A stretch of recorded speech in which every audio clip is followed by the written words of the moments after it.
Hello and welcome. Now today I'm going to do a setup video of my retro corner, and now the last time it was the audio, but this time it's going to be the video. So, you know, all the video side of things rather than, you know, the mixer which I was doing. The last time I showed the Soundcraft mixer, this time I have another thing video related to show you. Also, if you wish to watch last time's video, it's linked in the description below, as well as the letter I in the top corner. Now today I have something very interesting here, and it's something which I've been wanting for a while. I finally got this. It's a Scart Matrix. Again, I got this from Shinybow themselves, and I keep accidentally calling it Shinybow. I don't know, it's just my dyslexia maybe. And I'm really excited about this because I've been like needing this thing for so freaking long. As in really needing it. And you'll see why when I start setting it up. Oh my god, hi! Just pick everything out. Wow, this is actually nicer than I thought. It's all metallic. I thought it was gonna be plastic.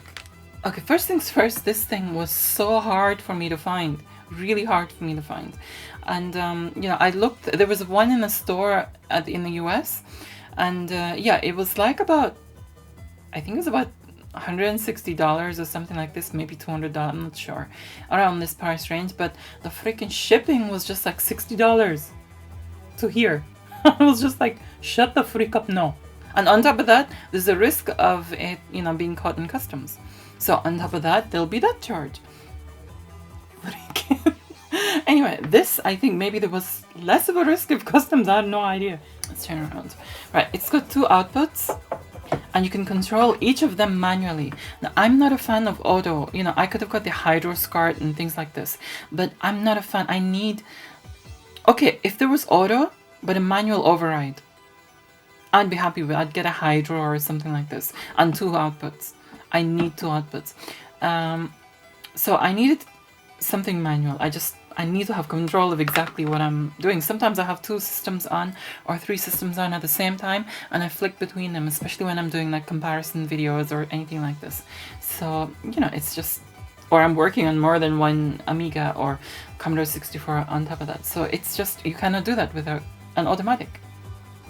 So please, those of you who are revising or thinking of any revisions, any of you, you know, Scart makers, the retro Scart makers, please consider a manual override system. You know, you've got the choice to you know, what you call it, control manually what input you want. Anyway, let's continue. So first of all, I don't need this freaking this manual because it's just simple. I mean, very simple. I just love it. You've got one output going to, you know, a CRT, another one going to an upscaler in my case, or wherever your configuration is, and you got all your retro stuff, RGB, S-video, all that, you know, whatever it may be, going into this. And you can control which output, you know, so you can like see two different things at the same time. I want this so badly. And also nostalgia times. I'll tell you how awkward it is to film nostalgia time. This thing, I was expecting it to be plastic. Seriously. All metal. As you can see. And these seem good too. Let's kind of like plug one in and see how the Scarts feel. Fantastic. So anyway, pretty much I've just explained it. It is what it is, and it seems to be darn well good at what it is. Well, at least it looks like it's going to be anyway. So let's take it over to the retro corner and begin. So my beloved retro corner, which as you can see has kind of become a retro alcove. And yeah, I think I've played like, you know, real-time Tetris enough with it. I'm not gonna get any more systems. I like the stuff which I use the most, I like it to be connected and ready. So as you can imagine, it's nightmarish, you know, connecting stuff like this. Like the Amigas, it's like 3 Amigas there. It's even out of the shot is one. Actually, you can see it there. The Amiga 500. 3 Amigas, 1 Commodore 64, and two displays here. You get one here from the what you call it, the upscaler, the monitor display, and then you get the CRT, which is under here. Right, so in the far corner there. Let's kind of move this so you can see it.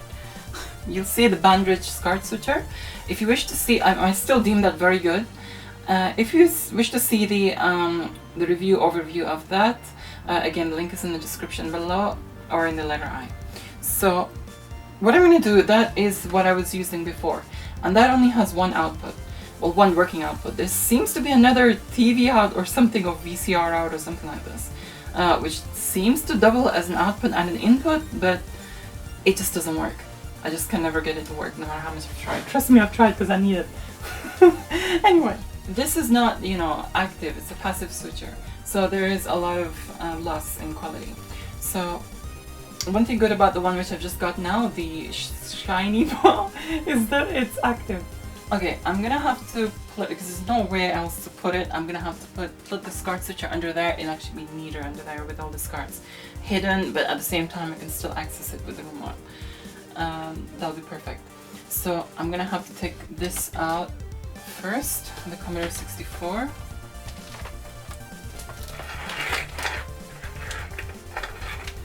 Okay, so I've gone under the desk and fed the power here already. So you can at least that headaches out of the way. I'm just gonna get everything from here. Oh my god. As we said earlier, this comes with 2 outputs and 6 inputs. Now, if the 6 inputs are not enough for you, and to me it's like they're hitting the limit, probably not enough anyway, but I'm not gonna daisy chain it, but however you can daisy chain it. Okay, so you have the bandridge here.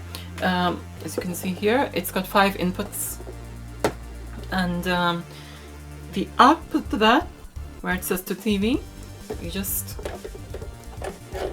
connect this onto whichever input. So let's say, you know, we want input 6, yeah?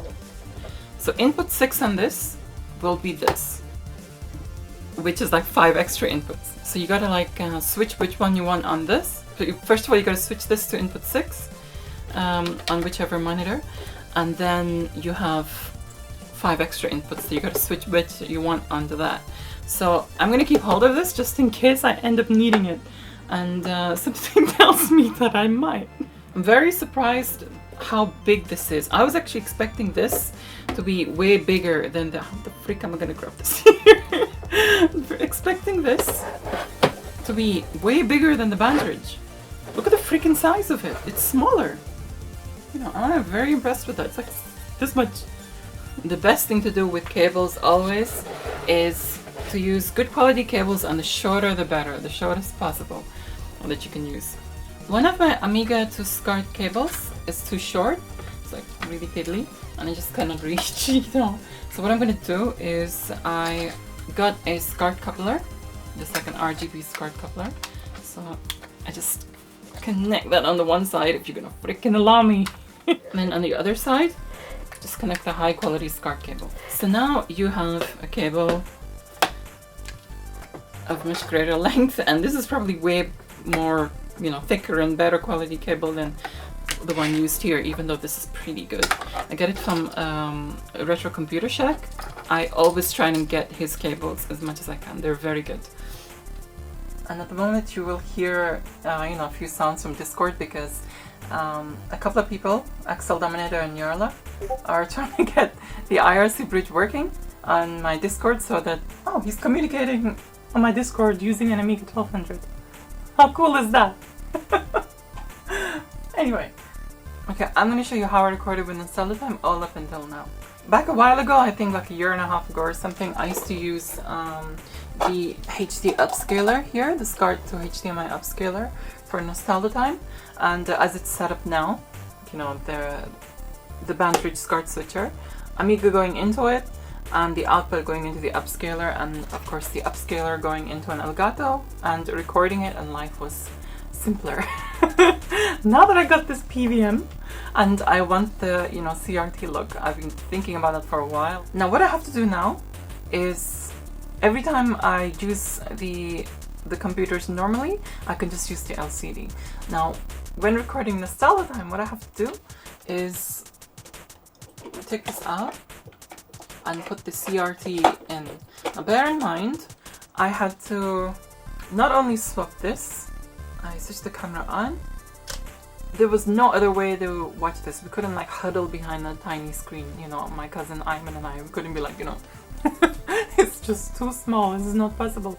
So what we had to do is double this up, the output of this up, and use that as a monitor. So I had to swap this every single time. And yeah, as you can see here, and then, you know, focus this, make sure it's all focused. Slightly defocus it to get rid of the moire effect, the line effect, which is, you know, very much prominent in Trinitron displays, and that's how we actually watched Nostalgia Time and played the games on this camera output. And yeah, it was a bit of a pain, I have to say. Okay, so now once everything was in focus and, you know, straightened and everything, we would press record and then just play our game, record Nostalgia Time. Now, the problem with keeping it on the, I mean, first of all, that CRT is tiny, it's diddly. And secondly, my workbench is interlaced. Now, as you can see here, it's a lovely interlaced Amiga workbench screen. And, you know, when you're trying to search for games, this is what it looked like to me. And forget it if you're gonna try there, because the names you just can't, you know, read. Strain my eyes trying to read the freaking flickering interlaced screen, which blitzed my head. Seriously, it was just like, be lucky if I didn't get a bit of a headache before recording Nostalgia Time. And as you can see, the names you just kind of, it was. So yeah, that was a, you know, a big pain to do that, because I always wanted a second display where I can monitor it, and I tried using the composite out, and that there's just nothing I have that's got composite in, so there's nothing you can do unfortunately. Now, back in the day, I eventually ended up with a large CRT monitor with RGB display, and yes, I loved it for the games. I really did. I enjoyed using that, and I still like the look of CRT. However, one thing I remember back then is not kind of enjoying it so much with things like Sound Tracker or any other creativity for using it hours on end. It would blitz your neurons. Seriously, you have so much eye strain. You know, that's one thing I don't miss, and then I do, you know, welcome these flat panel monitors, you know, for Sound Tracker work. It's just easier on the eye. However, I still do miss gaming on a CRT, so yeah, I kind of like want the best of both worlds. Now, with regards to the, you know, switching the HDMI ports from the upscaler to the camera output, you must be wondering, why didn't you just get like a HDMI switcher? Well, I do have one, but the problem is the camera output does not trigger it, so it just doesn't work. Now, once I finished, you know, recording Nostalgia Time, what I had to just do is, you know, turn the camera off and so forth, and then go behind there, you know, take this out, put the freaking HDMI switcher back in. See, it's hard enough doing it freaking while you're looking at it. Never mind behind when you cannot even see it. Go behind here. Stop the HDMI. And then you will see that, and that'll be normal use. As you can see. Please show some love for Nostalgia Time. It takes a lot of work to record it. You know, I just like, with Nostalgia Time, you know, I'm not interested in becoming a gaming channel or anything like this.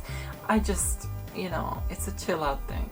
You know, you relax. I mean, I do project videos now. It's swapped, the schedule is swapped over. I do project videos during the week. And then, you know, when the weekend comes, I want to, like, you know, share a gameplay with those of you who enjoy gameplay videos. So it's just, it's one of those things. You gotta enjoy yourself. So now, let's wire this up and see how easier it's gonna be with the Shinybow. Two outputs, output 1, output 2. Let's make output 1 be the upscaler, going into the upscaler. Okay. Output 2 is going to go in the CRT. let's connect the Amiga into the Amiga 1200 into, let's say, input 2, yeah? Moment of truth. Let's turn the power on to the Amiga and the Commodore 64 at the same time. Okay, so let's turn both the Amiga and the Commodore 64 on at the same time. So it's come up there. Hi! Nice to see both of you, and it's kind of like saying hi to a crush. Hi. No wonder I scared them all away. Okay, so that's output 1 and that's output 2. So let's try output 2 on the CRT. Oh yeah, because it's S-video. Oh, okay. I know why the C64 is not working on that. It's because I need to put in that S-video breakout cable. Okay, I'll do that in a moment. RGB connections here with the BNC connections, coaxial. That is connecting to the Shinybow. Shinybow.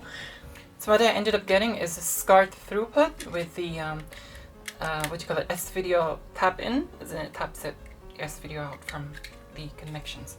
So we connect the SCART here, this thing here, into this. Okay, fantastic. That's gone inside here. And then what we do is the output. So it's just going through, it's just like a throughput thing. But instead, okay, fantastic. The S-video in here, because I had to connect a separate. That's another thing I had to connect and disconnect depending on if I was using the Commodore 64. Is that? So yeah, that's S-video going in, or Luma Chroma going in, and you just connect it to here, and this select the switch to out, and it should be fine. Either way, it should accept now. Even though I've just like multiplied the amount of wires that they are here, cables, I mean, freaking spaghetti. But at least there's like a little bit of hiding. You know, it's like, okay, let's make it look like a pretty mess. Right, so I'm back sorting the S-video out, and let's try it. Right, so let's turn the Commodore 64 on. So yeah, we have the Amiga setup on the CRT, and we have the Commodore 64 setup on there. And what we're going to do now is try the Commodore 64 on there. So output 2 is number 2 on output 2. Oh yeah, you still need to select because it's a PVM. Yeah, hi! It works! And of course, selecting 1 on output 1, input 1 on output 1. Then you have it. Okay, now what I wish to test is with the Bandridge SCART switcher. I'm going to try and daisy chain this and to test if there's any, you know, loss in quality or anything like that. You know, when daisy chaining a Bandridge with a Shinybow Matrix. So what I'm going to do first is connect the SCART plug to input 6, which is the last input. So we connect the other end to the Bandridge output, and we connect the Amiga into one of the inputs here. Select both output 1 and output 2 as input 6. Switch the Amiga on and see what the image looks like.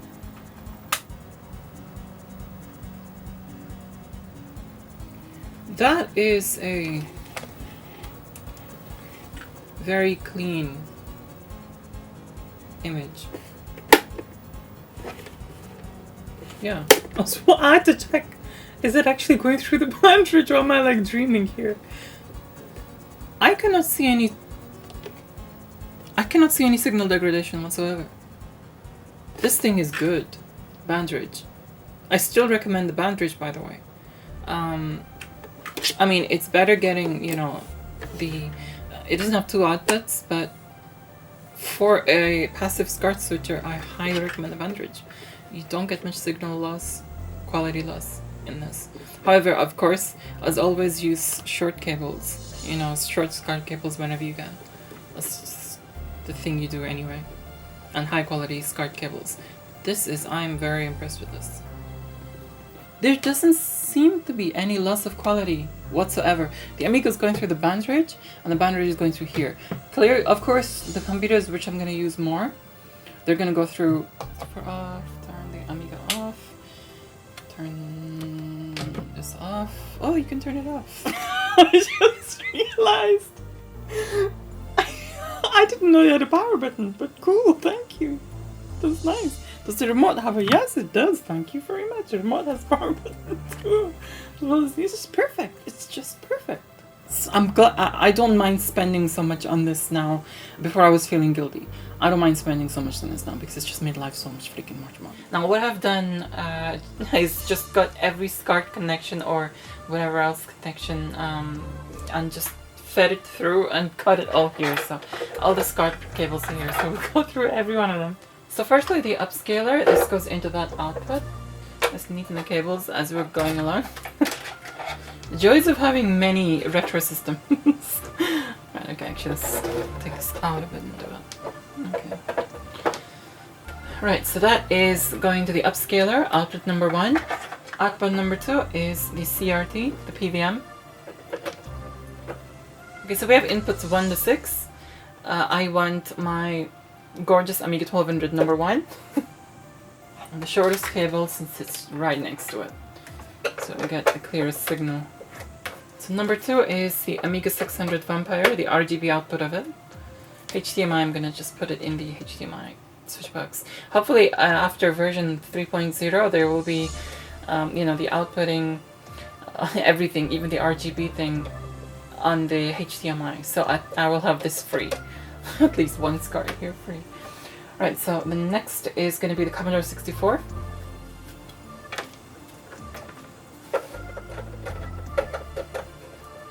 So number 4 is the Amiga 500. Number 5 is going to be a funny one.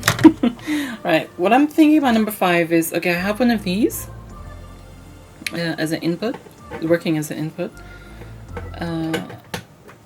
I'm thinking of putting the Atari 2600 in here, which is, so as you can see there is an S-video input there. So I'm not going to be able to use the Atari 2600, and what I'm planning to put in here is the CD32 because it has S-video out. Thank God. You know, it's not just composite. Be nice if it had RGB, but that is for the TF card, the Terrible Fire 328. So as you can see, we have one more SCART here, the SCART socket left here, and I'm going to daisy chain my band rate because I tend to, you know, connect the extra things here and there. I have a few systems which are not connected or set up, so you know I want to sometimes play on them. So that gives me 5 extra SCART inputs, and I don't need to, you know, bring this out and unplug, plug, and all that sort of stuff. So this is the band rate SCART switcher. No more computers or console systems. My goodness. I remember when I said that. When I just had 4. So I can push this all the way back. Right the way back inside there. Where it's not protruding and not disturbing anything. Yet I can still access it using the remote control. First, what will go here now is the Commodore 64. Fantastic. So now you can see the Commodore 64, everything is nicely set up. You can see the SCART switcher snuggled underneath there, the SCART Matrix. And yeah, it's easy accessible even through here. And the good thing about it is I have the remote, so you know I can very easily just switch the... Now I have turned absolutely every system on, every system that I can, except for one, the Vampire 600, because it does not have, I don't have 3 Amiga power supplies, you know, that I can use to switch all the Amigas on. But the 500's on and the 1200's on. Right, okay, so both outputs are set to my Amiga 1200, 1, yeah. So let's set this to number 2, which is the... It's not connected to the Vampire 600, so let's pretend that works. Okay, so 3 should be the Commodore 64. Yeah, there we go. Fantastic. And 4 should be the Amiga 500. Yay, hello. Now 5 is gonna be a freaking interesting one here, because it's Atari 2600 on the composite, and on the S video it's the CD32. So let's see what happens. No signal, of course. Oh, okay, that's why. Because there's no freaking cartridge in here. Boo. Okay. I guess Dig Dug with some stupid amount of noise.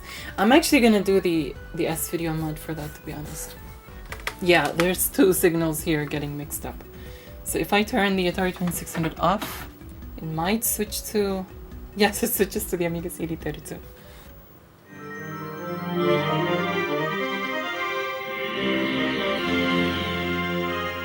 Yay!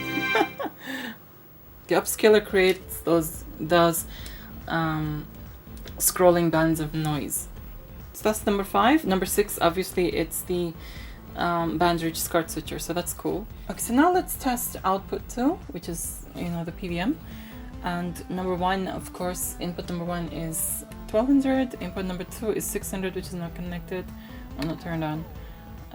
Number 3 is Commodore 64, which should be this. Yes, there we go. Lovely Commodore screen. Number 4 should be the Amiga 500, which is, there we go, it's the Amiga 500. Number 5 is that weird, what you call it, CD32 and 2600, you know, together situation. So let's turn that on and see what happens. Nothing because of this. Okay. I think they don't like being, okay. Composite is on B even though it's leaking into A. For some stupid reason, why, I don't know. It should be separate, on separate, you know, thingy. The S video is on a separate input to that. So this should take away that and switch it to S video, but it doesn't. So clearly they both don't like being on the same line.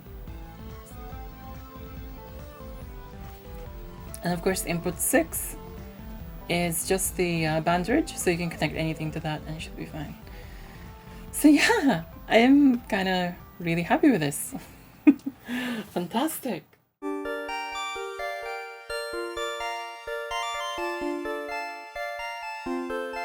As some of you know, there have been a couple more additions to my setup, even after I said no more systems. I just cannot help myself. I have a love and curiosity for old computers, and now growing love for consoles too. I have to say that the Shinybow Scart Matrix has made things much more easier to deal with and made everything a little bit more organized and tidier. Well, as tidy as can possibly be around here anyway. My humble request to SCART Matrix or SCART switcher makers is, sure, keep your SCART switchers automatic, but please, please put a manual override system on them or manual mode. I believe a manual system is very important to many of us because some of us, especially computer users, like to have more than one computer system running at once and to have the option to, you know, select which system to be on. I very rarely say that the product is perfect, but I really feel that the Shinybow is perfect, especially for my needs. And that's all for today. Thanks for watching, thanks for your likes, your shares, do leave your thoughts in the comments below. Don't forget to check out my other videos and do subscribe for more, and don't forget to hit that bell icon. Also, for their generous donations, I wish to say a big thank you to my patrons. Also, do check out the description below for my patrons' websites or YouTube channels. For now, I will say adios!